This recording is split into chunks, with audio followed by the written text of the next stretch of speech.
And that will answer a lot more questions, which I don't want to cover again in this particular interview.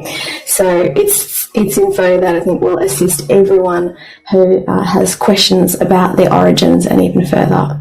So with that, Ismael, can you share a little bit about how you've arrived here and who you are? Yes, so I arrived here on a spaceship from planet. No, I'm just kidding. I shouldn't say it like that. No, I was born just like all the other starseeds out there. As a normal human, into the womb of an Earth human, just like everyone else. But of course, we volunteered to come here as different celestials and angelics that we are, beings from higher dimensions to help the Earth. I consider myself a cosmic ambassador, just like every single one of you guys out there, and I am here to help restore cosmic information back to the Earth in preparation for the ascension, which is going to reunite the Earth back into the galactic community, because for thousands of years, the Earth has been under quarantine.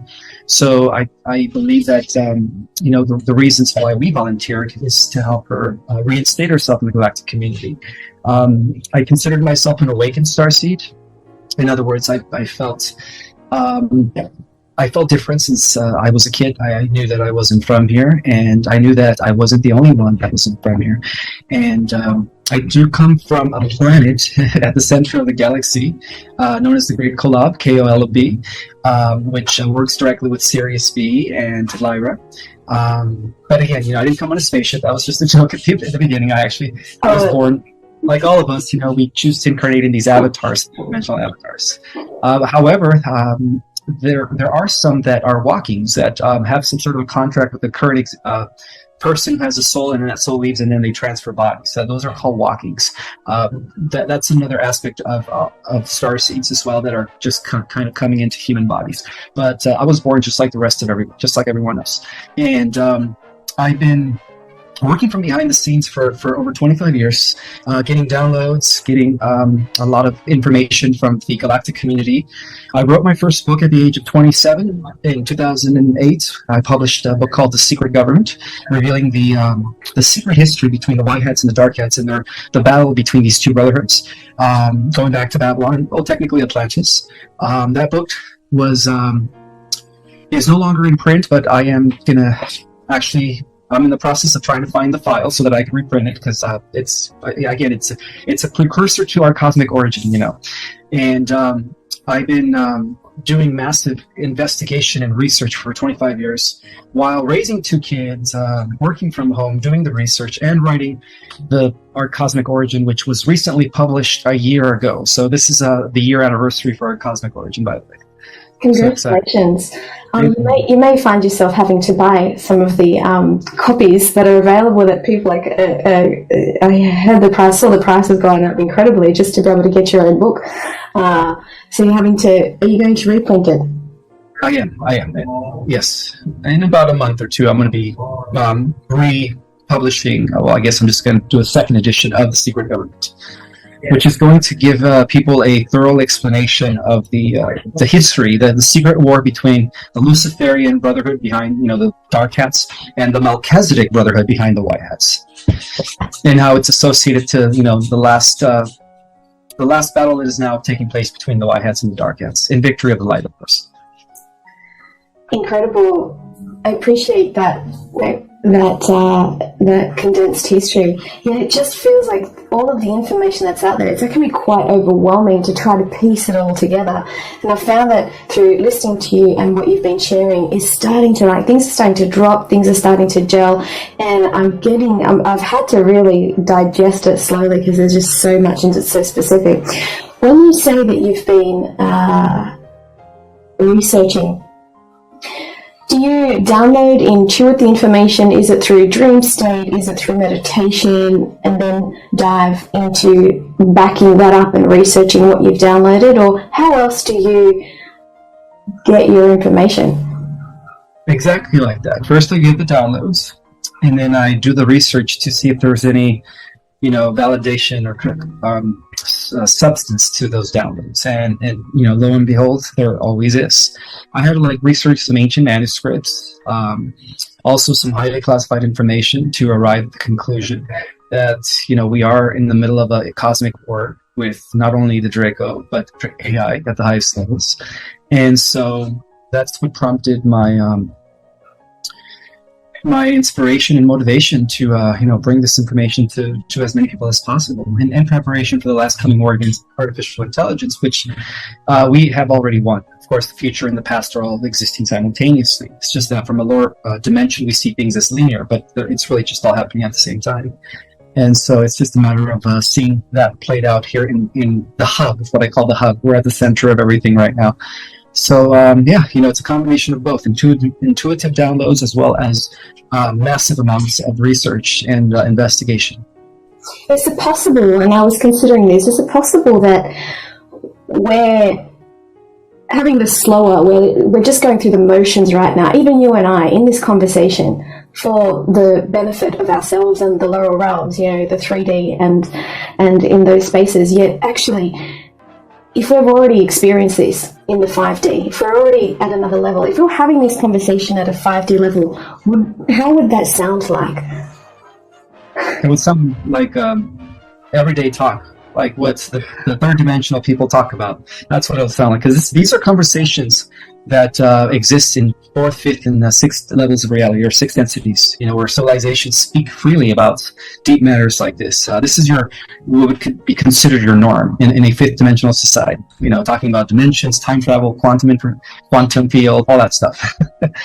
And even kids talk about that at an early age. In fact, the way the educational systems are set up in these other advanced civilizations is that from the beginning, a child is given several instructors. One instructor develops the mind of the child through meditation and concentration.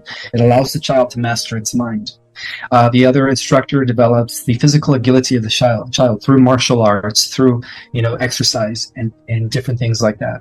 Another teacher is like teaches the child the history of the galaxy. So they don't just talk about the history of their world; they talk about the history of the galaxy.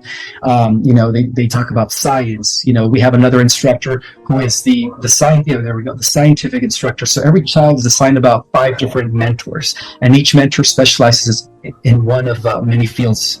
And so that's how they groom children to become, to have IQs of 300-400. Yeah, because the average extraterrestrial IQ is anywhere from 250 to about 500, which is unheard of here. Einstein was only at 195, I think. So, that's how extraterrestrials live. They're all like beyond Einstein up there. That's so exciting to me. It's actually one of my questions I was going to chat to you about. You've just answered it. What does it look like what are we teaching the children? How are we, giving them an accurate reflection of what's happened in history? And that to me is so exciting, that they have mentors at these other levels, their mind, their body. That would be like the perfect system, wouldn't it? It'd just be the perfect system. And imagine what we would create is what these children would go on to create from that space. Because you've also said that the 3 and 4 strands are already activated in a lot of the kids from 2000 and onwards. So tell us a little bit more about the 12 strands and when you think they started to activate for the current children that are here now, and when do you see them activating moving forward, like the 5, 6, and the 7th and 8th strands? Well, our original ancestors were made with 12 strands. That's why we have 10 disconnected strands. And they're not junk, it's just dormant DNA. It goes back to us being the greatest intergalactic hybrid that was designed by the founders of our universe to become the new guardians of the multiverse from this planet. As this planet takes now its rightful position, as the center of the multiverse after the ascension. So we're going to be like the guardians. So in many children who are part of the 4th waivers that have been incoming since 2000, since the year 2000, they already come with up to anywhere from 3 to 4 to 5 strands of DNA activated. And that's why all the shots they get doesn't intervene anymore. I mean, it doesn't affect them anymore. So they're already there operating like the galactics. Yeah. I think right now every child, as of December of last year, is a starseed. And this has a lot to do with the rise of the next stage of human evolution. Many have called it the rise of Homo neoticus, the rise of Homo galacticus. And that's what we are. We are the pioneers of this new race that is going to emerge as the X-Men, as, superior humans in the rest of the population, with amazing godlike superpowers. And that explains the starseeds that are on the Earth right now. So how do you think the children labeled the ADHD or concentration challenges or on the spectrum, autistic children, I see a lot of these kids in the work that I do, and I always have felt and connected that, realize that they're actually tuning into other things. They're hearing more than you and I. And so when it comes to working with these children, my background is as a kinesiologist, so there's been some interesting, so many interesting things I've learned about these kids, but I've always felt we have it quite wrong. We're not really listening to them, and we're trying to fit them into this kind of a box. What would be your perspective on how even adults today how can we start to listen, maybe, or accept or work with these kids? Well, they are the new race. They are the new existing race, and that's why they operate different, and their learning capacities are different than the rest of the humans. They are very advanced. They have advanced alien genetics in them already. Their perception is enhanced. That's why they feel things and they see things that other people can't. I've always believed that the term, the letters ADHD stands for attention dial at a higher dimension. So these are the special kids. These are the kids, the forerunners of the next race, which is going to be superhuman, angelic superhumans. So they're the forerunners of that, especially those that are in the spectrum of autism. Those are the most powerful ones. Those are the crystal children. And the crystal children are already connected into the higher dimensions. They are already, their level of consciousness is beyond the third dimension, and that's why it's very hard for them to adapt. But unfortunately, conventional science and the educational system is always stigmatizing them. It's always making them look like they have learning disabilities. But the truth of the matter is that, they are the next stage of human evolution. In comparison to modern day humans, they would be considered Homo erectus, and the humans would be considered Homo erectus compared to them, and as opposed to Homo sapiens sapiens, which is what the humans are. But they are now the next level, which is Homo galacticus or Homo neoticus, and that's why they are being labeled as misfits. But the truth of the matter is that they are the ones that are going to lead this war against AI in the future. They're going to be the most powerful beings in the multiverse. Well, some of these beings are already, I've seen the music that they create. As I shared with you, I write music, and in the music area, I actually listened to an interesting interview recently by a very well-known artist, and in the interview they talked a fair bit about the integration of the way we make music now. We're using software, we're using computers, where it's no longer just grab a guitar or a piano and write a piece of music right now. It's a whole other level of seeing the producer or the sonic person who creates the sound as something, as an equal musician now. They are musicians, you don't actually have to know. And so these kids at the moment and teenagers are making amazing pieces of music with, putting together things via Ableton, and these kind of programs. But in that conversation, there was something about AI and how we are. And as I was listening to it, I was thinking, gosh, the way that this artist is talking about AI and where we're going and how we're integrating even creativity, AI with medicine, AI with art, AI all here, I thought, wow, you could almost interchange what she was saying, the word AI, with soul. But I know they're two different things. They're completely two different things. But the way this person was approaching it, I was so excited about it and where we could go with it. I was curious when it comes to the fact that we're actually having a war at the level of a different kind of intelligence of AI, this artificial, and the push the soul out was something that was what it was all about. But we're winning, right? The soul is winning. Did you think that all AI? It's not so to speak bad. Some people think it's positive, neutral, or negative. Do you think there are positive aspects to it, or where do you stand on that? So there are two categories of AI throughout the cosmos. The first category is, okay, so basically there's different stages. There's what we call narrow AI, which is primitive AI, which is what we've been using here on planet Earth. And then there is general AI, which is the next stage after primitive. That's when AI is still being programmed by the humans, but are in a way there to serve humans, as in the case of R2-D2 and Serpajo, what's his name? Serpajo from Star Wars. You know, the bots. Yeah. They're there as, you know, to serve humans. That's called general AI. Now, where it becomes dangerous is when it evolves to the level of super AI. So at that level that's when the AI no longer needs to the humans to write its software. It begins to write its own software, and then at an exponential rate. So it just grows exponentially. And then that's when it becomes a threat, because starts seeing lower levels of intelligence, such as biological life forms, as a threat to it. And of course, their way of survival is by sucking up the life force of living systems. So, you know, when they evolve to that level of intelligence, not only are they able to suck up the energy life force of a planet, but they evolve to the point where they're able to suck up the energy life force of entire galaxies. And that's when it becomes a problem. They feed off of galaxies like a cosmic vampire. Now, the second category of AI is what we would consider in the galactic community alpha AI. So, of course, the alpha AI is equivalent to what we call today general AI, which is like, you know, R2-D2 and Serpajo, whatever his name is, the golden guy, the guy that is, I forget, is it Serpajo? I think so. Okay. And those AIs are used in some of the interstellar communities, but they are kept at that level. They don't advance them beyond the general level of intelligence to super AI, because they know that's when it becomes dangerous. So, you know, those are the two forms of AI. The alpha system is good because it's general AI. The beta system, not so good, because that's at the middle between general and super. And then there is the other AI, which is the gamma AI. And at that point, that's when it writes its own software. And it begins to, you know, grow in intelligence at an exponential rate. And so our multiverse has been at war with an ancient AI that could actually be traceable back to 400 billion years ago, even before the creation of our universe. Our universe has only been around for less than 14 billion years.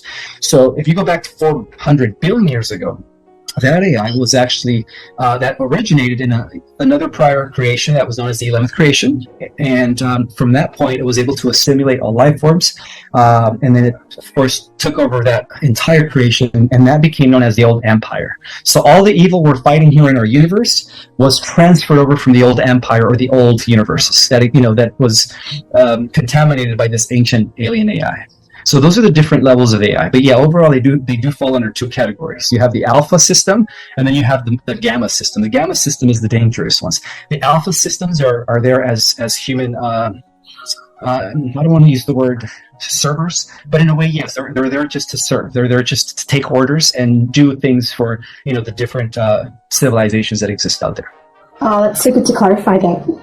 We had quite a few questions about that, because we do find that there's in medicine, in assisting in gut biome identification, in all sorts of other things that are actually assisting us. Would you say that do the medmeds come into one of those categories? Well, the medmeds, just like the quantum financial system, is all part of a living AI. It's an organic AI, you know, but it's also a quantum computer. But it's got living components, so it is connected to spirit of some kind, which is actually the collective of the human consciousness. That's why the QFS is going to be an advanced system that is going to read how much compassion we're all vibrating. And those that have the highest levels of compassion are the ones that are going to be wealthy in this new world to come, are going to be the wealthiest. Justice! Yeah. Justice, exactly. Oh, wow. Well, it's gosh, mothers would be up there, wouldn't they? Mothers would be up there. I think, you know, philanthropists, you know, humanitarians, people like the Gandhis, the Martin Luther Kings, they're going to be at the top as far as like wealth is concerned. But everyone's going to have everything in abundance, yeah. Because in turn, these highly spiritual people are going to redistribute the funds to help humanity and stuff. So that's how it's going to be working. Which is leading me into there's so many offshoots of questions that I had while you were speaking. I'll have to circle back around to them. But the offshoot of what you just said then is, you know, the funds and moving forward with that. if we're all going into 5D, into a quantum system, when as we're all transitioning already, and you've said that we're sort of 97% through kind of like that photonic, we've been going through that photonic shift, photonic belt. I don't know if I've used the correct term there, but that's sort of what we've been experiencing. Have we been having mini shifts or experiences of the solar flash yet to come, or is it going to be one big event? Oh, sorry, that's my dog in the background. She's just going all around the house and you could hear her collar. That's the noise that you're... All good on this end. I've managed to secure 3 kids under 5, and they're out like a light. I mean, nothing. They're happy, they're sleeping, so I'm happy it's nice and quiet on this end as well. So, do you think we're getting it in like are we getting upgrades in chunks? Because myself, my friends, colleagues, people on the same page as me are going, look, we'll call each other and we'll say, hey, today I'm feeling kind of heavy, or today I'm feeling kind of this, and we talk about our symptoms, or we talk about what's going on, and we're pretty sure today something has shifted, or today I'm feeling like this, or we're tracking the process. So to me, sometimes it feels like we're getting these little flashes of things already. What's your perception of how we're going to shift? Are we going to wake up one day and be in that new body, 30 years younger, be in that new realm, or is it going to be a gradual shift over the next couple of years? It's both. It's happening in increments. That explains why the solar flares are becoming more intense. M-class, X-class solar flares are coming in one after the other. In fact, it's just recently reported that we just had 3 M-class solar flares in the last 24 hours. So expect, ascension symptoms in the next day or two. Many of us are going to feel the impact, which means that we're probably going to feel tired and sleepy throughout the day. And there's nothing wrong with that. It means your body is adapting to the new frequencies. It's adjusting. Because remember, at the cellular level, we are mutating. We are going from a carbon-based 2-strand DNA to a crystalline-based 12-strand DNA. And when the sun releases its final, flash, that's going to act as a trigger to the transformation of the human species here on the Earth. Wow. We're going to go from these current limited physical bodies made out of flesh and bones to highly advanced physical bodies, less dense, made out of immortal substance. Incredible. And those who are less conscious or less aware of these shifts, those who are thinking they're just having a Coca-Cola headache or a coffee headache, or McDonald's overload, or I don't know. Again, there's no judgment. There's people at different stages of densities and experiences. So I'm not saying that to judge anyone, okay? It's just everyone's at different places. Some people are breatharians, and eating really light, and some people are eating really light food. One of those guys who would be putting different symptoms down to different habits, for example, what do you think they're going to go through? It's going to be very hard for them. Those that are still partaking in those lower frequency foods that are actually bad for their bodies are going to have it the worst. The best thing to do is to really, really reconsider what you're putting in your body, because when the solar flash takes place, if you have a lot of toxins in your body, you might not even make it. You might have an internal combustion. Your body won't be able to hold on to that much frequency, so it's going to deteriorate, like an internal combustion. It's best to, especially if you're on the spiritual path. I'm sure that for those that are on the spiritual path, they no longer eat that stuff. That is poison. I'm sure that they've turned to raw, living, organic foods, and I'm sure they're only taking in what's good for their body. Lots of grains, lots of vegetables, fruits, living fruits. Organics, only eat organic. Don't eat anything at the grocery store. Only go to places that sell organic food. Here in the States, we call it Mothers. We call it Sprouts, and we call it Whole Foods. I don't know what Australia has, but we have Sprouts and Mothers, and it's all organic. Yeah. They come from the farms, directly from the farms. And so, I think it's going to be easier for people to adapt and to transform into their new bodies if they're already taking care of their body. What about people who have already had some kind of a dis-ease, ill health from a young age? Maybe it's a teenager, or they're having to take certain medications, let's say autoimmune, or I don't know, all sorts of digestive disorders, and maybe they've had other symptoms like your mental health symptoms and some of these kinds of things, right? What about those guys moving forward and through this shift that we're going through? Well, depending on their soul contract, and if they're generally good people, they're going to be healed. Yes, their whole body's going to be healed, whether it's mind or body or illness. Every illness they have, they're going to have miracles. So as we shift and all of these things are shifting, and those of us who are choosing the golden age consciously or doing the conscious work on ourselves daily,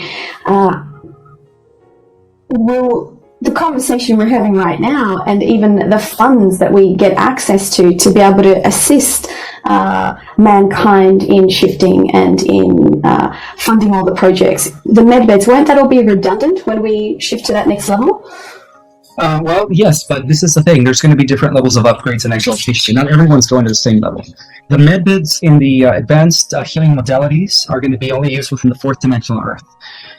For those of us that go into the fifth dimensional Earth or even the sixth dimensional Earth, we won't need that anymore. Our bodies are going to be, we're going to be capable of healing ourselves with our mind and our consciousness at that level of reality. Yeah, so I guess one of the ideas I had, well, if I'd have limitless funds and I was assisting mankind to move forward, I had this idea, wouldn't it be amazing to support the tech to rebuild the crystalline structures or the root system or whatever it was. I get very inspired by, what's that movie, Avatar, right? It's just had I feel that there's so many things right about that movie, and that resonate. I mean, that would be amazing to rebuild this grid or that crystalline grid. Will that be necessary, or will we already have it in the other dimension? It's already built. Yeah, it's going to be operating once the solar flash takes place. Those that make it into the fifth dimensional Earth are going to be able to be a part of that grid system. And just like in the movie The Avatar, we're going to have the ability to fuse with our living ecosystem and be one with it. Being oneness, it's a being at one with. I love that word. We'll be at one with. So we won't need to assist the 3D or the 4D to rebuild that stuff here? No, the 4th D is going to, from what I understand, is they're going to rebuild, we're going to be assisting them in rebuilding their heaven on earth on the 4th dimension. But we're coming from a different Earth. We're going to be coming from a 5th dimensional, 6th dimensional Earth, and through the lowering of our frequencies, we're going to be able to pop down into the 4th dimensional Earth, where things are better than the 3rd dimensional Earth, but yet they're still going to need our assistance. But to them, we're going to be like gods and goddesses, because we're going to have these abilities that they can't really understand. So if we're going there with all of this, what's the relevance of the big financial then shift? I can see the relevance and comprehend the relevance of that for the 4th D and the lower realm and where we can assist there. But if we're going to these other realms, is finances even a thing? Do we need money or gold in that space? Not in the 5th dimension, but in the 4th dimension, we're still going to need some sort of financial structure. But it's going to be one that is going to benefit the greatest numbers of humans, where there will be no more haves or have-nots. There will be no more poor, no more, sickness. Each reality is going to be much better. But of course, 5th dimensional reality is going to be way better than the 4th dimensional, because people in that level of reality are going to be their own tech. As they activate the dormant DNA, they're going to have the same abilities that those in the 4th dimension would have, but with the technology. That's the difference. Yeah, some people are choosing to remember to step into ascended master energy. Some people are really choosing to step into a whole other level of leadership and governance that they want to remember. I've had some interesting conversations with people about that. It's actually, personally, I'm so excited to be alive. And I remember getting such a clear idea, just saying, wow, all water and oil are about to separate. Just like all water and oil are separating, and I could say this is the shift that we've been waiting for. And no one was really on the same page with me at the time. But I was just thinking, I'm so excited. My soul has absolutely chosen to be alive at this time and to witness mankind moving through this shift. And boy, am I excited to be able to tell 5 generations later when I'm alive, well, this is what happened back then. And I look forward to those conversations that I'm going to be having. So if we are ascending to this next level, let me just negate all of my ifs. When? Because there's no if. It's more in this conversation that I've been saying it. As we ascend to that next level, is it necessary to even reproduce? If we're going to be living for such a long time and have these wonderful, healthy bodies, where does reproduction in all of that live? Well, we still reproduce because we're still going to be biological beings connected to spirits. We're just going to be operating with a higher version of an avatar or less dense avatar, but we're still going to be able to reproduce. In fact, many extraterrestrial civilizations still are reproducing, this regardless of their age, or their lifespan. Some people live up to thousands and thousands of years. Some live to hundreds of thousands of years, and some live to millions of years. The higher you go in dimension, the more immortal you become, and there's still reproduction. It's just done differently. So reproduction always exists. It's part of the universe. There's reproduction taking place on the cosmic level, where cosmic entities have intercourse, and as a result of that, galaxies are born, solar systems are born. Incredible. It's so incredible. And so, I heard you talk about our soulmate, that some of us are already on the way to that relationship, or once this solar flash happens, that we will be in connection with our soulmate. How do you imagine that plays out? I think that because we're going to all become telepathic, we're going to automatically have a direct telepathic connection with our twin flame. There's a difference between a twin flame and a soulmate. A soulmate, you could have multiple soulmates, and we all do. A twin flame is just your other half in a different body. That's all it is. So, are you referring then to a soulmate or a twin flame that we'll be with in communion or partnership with? Both, yeah. You're going to be in partnership with your twin flame as well. But again, we do have multiple soulmates. Everyone does. Yeah, I definitely would agree with that. And there's been quite a few people who have talked more. We've had quite a few questions pertaining to everything we've already talked about. So I just want to backtrack to some of the ascension symptoms. For those people who have asked about personal symptoms in their body, I don't know if you want to speak to that. We've had quite specific questions. You've talked about back pain. People have written in about, is this an ascension episode, or have I got arthritis in my back? I just want to mention something before you say anything there, Ismael, is that everyone will have their own symptoms and what their own body's been going through for the last couple of decades. So I do believe you need to tune into yourself. I don't know that Ismael is doing personal readings to that nature, but I do want you to speak to that if you wouldn't mind, because of a lot of the personal questions that people have had about their physical bodies, and they've said, "Oh, Ismael, is that? Do I need to go see my doctor?" Or they're asking that level of specific. So I just want you to speak to that for a moment from your perspective, please. Well, the physical symptoms vary, from headaches to aches, bodily aches and pains, to heart palpitations. Some people feel like they're having a heart attack, and then when they go to the doctor says your heart is healthy, your arteries are fine, there's no clogging. I don't know what it is. It's associated with the transformation, with the mutations that are taking place at the cellular level. So those are part of the symptoms. Migraine headaches, earaches. They just vary. Feeling like you're going to get sick, like you're going to come up with a cold or flu, and then like a day later you're like, it's gone. I thought I was getting sick. What's going on? Those are all part of the symptoms. If you feel like you need to go check your doctor, and just to see, just to be, I guess, more on the assured side, making sure that you're not having a heart attack, do so. But, in most cases, the doctor will say there's nothing wrong with your heart. And so therefore, they're part of the symptoms. Yeah, thank you for speaking to that. So, yes, please individually check in with yourselves, and as well, take into consideration what bigger picture is happening here.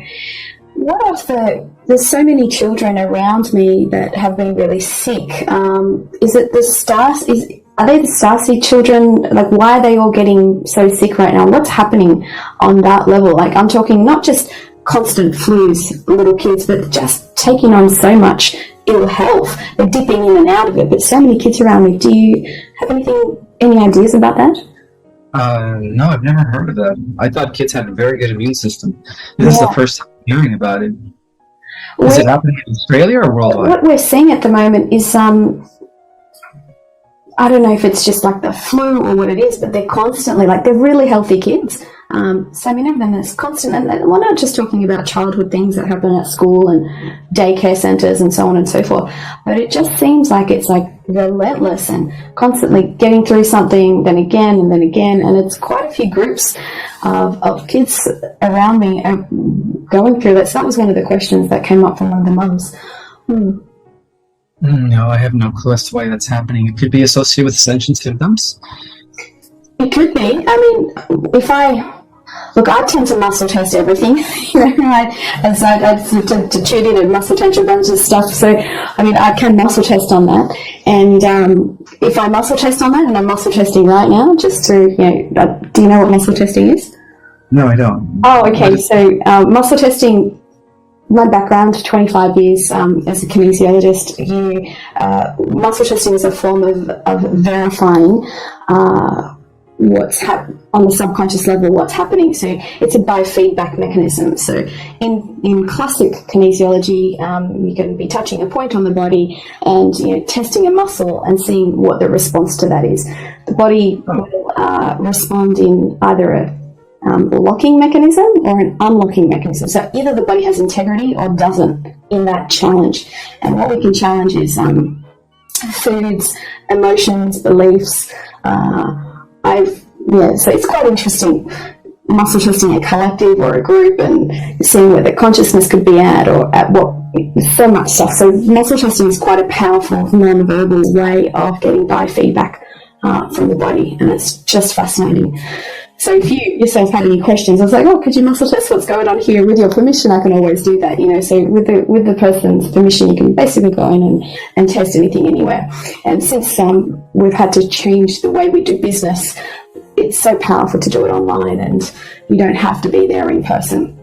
But you do have also a classic form of kinesiology, which is specifically for sports, to look at the function and structure of muscles and get the body moving optimally. But then you have this other realm of kinesiology, which is lent itself from Chinese medicine through to the structure, just so that bodies can literally thrive. So that's morphed into a lot of other things over the years, but it's quite powerful in what it can tap into. But in another way, you can just, for those people who want to get answers from themselves and their body, you just ask yourself, right? You just go, what is this about? And you just tune in and you'll get the answer. Or you can do a body test and your body will either confirm yes response or a no response. That's quite fascinating.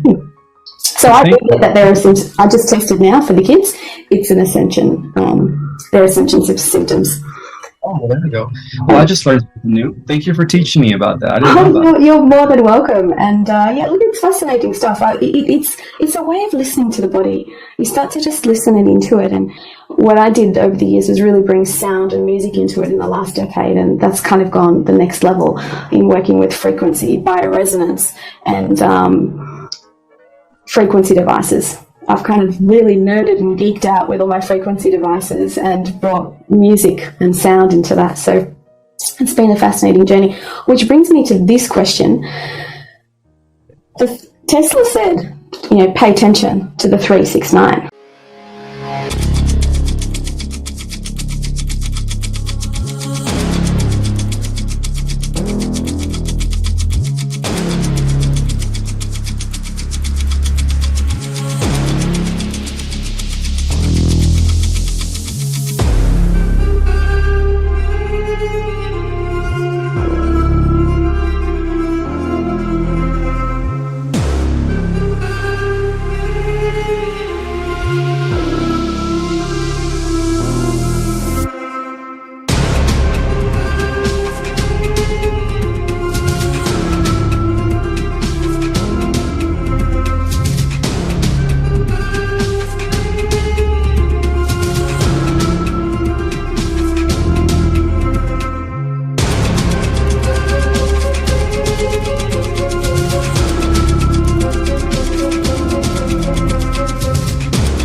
to my party, we're just getting started. A life is a dream or a nightmare scarring. Hand me a drink cause I think I'm going all in. Get me a shrink who can catch me when I'm falling. Cover up my scars, flip the handlebars, crashing in my car, wake up in a bar. I'll be a superstar, just on my avatar. This world is so bizarre, empty out the reservoir.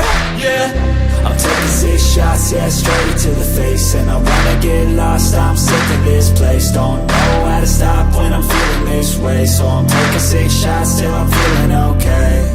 I think I'm going crazy, don't think I'll get home safe. So I'm taking 6 shots, all straight to the face. I'm taking 6 shots, are you coming with me? I'm taking 6 shots, yeah, straight to the face. And I wanna get lost, I'm sick of this place. Don't know how to stop when I'm feeling this way. So I'm taking 6 shots till I'm feeling okay. I think I'm going crazy, don't think I'll get home safe. So I'm taking 6 shots, all straight to the face. I'm taking 6 shots, are you coming with me? Sometimes you need to let loose, grab juice, get goose, tattoos, taboos, get screwed. Loosen up, buttercup, all those hate comments will never make you feel enough. We're all adequate graduates, heart full of calluses, but we know calculus. Damn, ain't that fabulous? Can't wait to apply all those mathematicus. But we can't get a job that pays us enough. I'm about to pop up.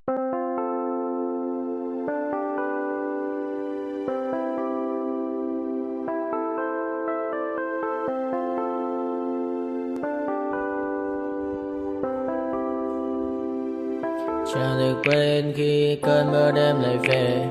Em đã quên lời thề và ta như đông chìm sâu. Không còn mơ em anh nhận màu. Em chỉ cần mơ nào em bay. Chỉ còn là những cơn mưa vô giá. Cho bên mơ em không mơ anh. Anh vẫn đang mơ. Chỉ cần bên em không được còn nhớ. Và chỉ có em không còn nhớ. Và người ta bên nhau như là tớ. Muốn nhớ về say em chỉ có mấy em ở đây. Và anh như muốn chết đi nhưng không muốn em mơ mày. Tình yêu làm cho ta đau đầu. Không em như mà mơ mộng. Anh như nếu mong cầu. Và mưa bên em hôn sầu. Chắc có mà mai em mơ. Chỉ có bên em nhưng là khó mơ. Mà đang dài em một bên ai. Anh không mong gì hơn. Chỉ mong em sẽ ở đây ôm anh thật gần. Anh chỉ mong đôi ta được có nhau. Mà đừng em đâu anh có em. Mà đừng bên anh có em. Ta sẽ trao nhau môi hôn thật sâu. Ôm anh cứ mưa bằng ngâu. Và em chỉ nằm đâu. Anh không muốn em ở đâu đâu. Một cơn gió thứ anh không mơ cầu. Mà không đôi anh mà bên giờ. Anh chỉ là my friend. Em quên đi bao lời hứa. Quên đi cả những ngày xưa. Anh như là muốn nhớ. Em không còn chưa. Mà đừng ở đêm ở đêm. Anh nhìn một đôi đi bằng kem. Không như là ba trên thêm. Cho em nhiều hơn như là kem. Chỉ cần là mưa thôi. Em chỉ cần là mưa thôi. Còn ai sẽ là nắng rồi. Em chỉ cần là mưa thôi. Cho anh ngồi êm trôi. Cho anh được ôm em kia trời nắng. Và ôm em kia trời mưa. Và có anh có mặt trời. Em như là cuộc đời. Có được nhau là gặp thời. Không cần mưa để mần lời. Anh muốn em mau về đây.